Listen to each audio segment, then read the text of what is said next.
And from the county of Nakuru, let's now cross over to Mwingi, where the process of identifying the dead from the bus tragedy has begun. Now, the death toll from Saturday's incident now stands at 32, unfortunately. And as Hamza Yusuf now reports, among those who perished in the bus accident were a mother and her 2-week-old infant.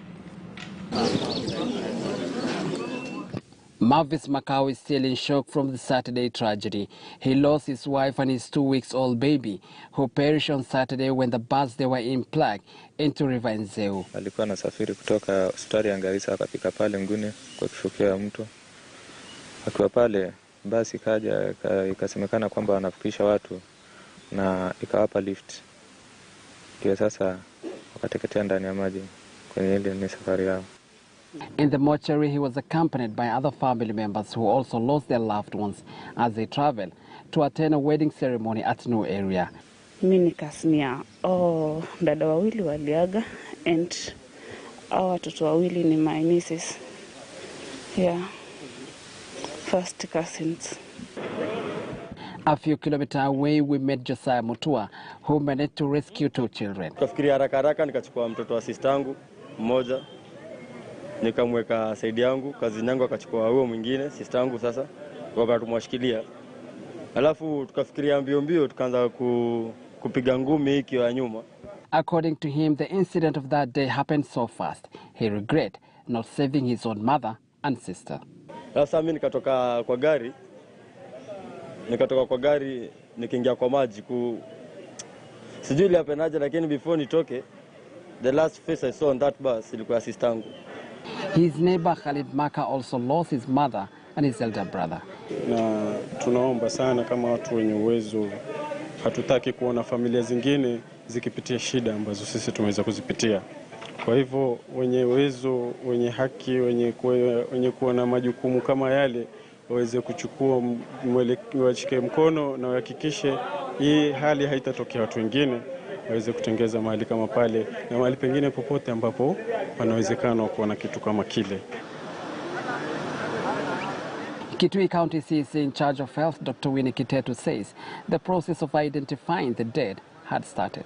So what we've done is to identify the fingerprints have been taken to Nairobi, and we are now waiting for them so that we can release the bodies. So the situation is not so bad, and we have set counseling or psychosocial support aside so that when people are overwhelmed, they can be talked to. So that is what is happening today. We are now receiving, embalmers are still working, and we are also waiting for pathologists now to come and start their work to do postmortem. While Kitui residents and the entire country have been thrown into mourning, the national government have been put on spot for failing to construct a proper bridge across the river. Mara ngapi wakati ambao madhara inaonekana ndipo sasa kunachukuliwa hatua ya kwamba kuanze kujengwa daraja na tumepoteza watu wetu. Familia nyingi, mke, mzee wamepotea na watoto. Sasa hiyo ndio hatua inachukuliwa ya kwamba ati daraja inajengwa. Tunauliza Kitui County, serikali imeenda wapi? Sisi kama wazee tunalia. Usembe ya wafanyikazi wale ambao tunachagua sisi na wanatukulia kwa mfuko. Hiyo ni pesa ilikuliwa. Ukweli ni hiyo. Wale watu wamemalizikia pale na inakuwa story kila siku. Daraja inajengwa. Kwani Kenya ile pesa yote iko Kenya, kujenga ile daraja ni siku ngapi? The death toll from the Saturday bus accident now stands at 32. The county government of Kitui have started the arrangements of the burial as they await the fingerprints and DNA results, which will take probably in the next 2 or 3 days. Hamza Yusuf, KTN News, Mwingi in Kitui County.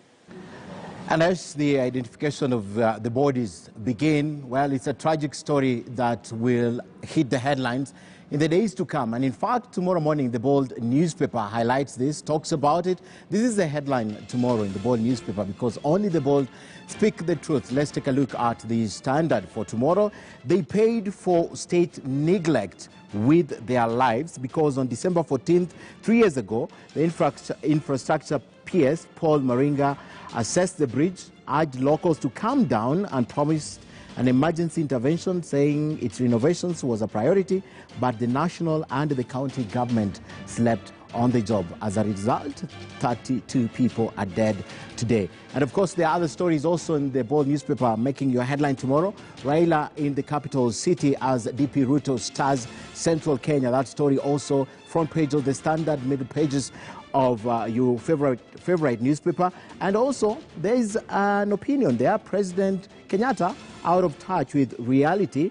His speech was short on corruption and state of debt. Please grab a copy of your Bold newspaper tomorrow for this and many, many more stories. They paid for state negligence with their lives. 32 now are dead. That's the Bold newspaper.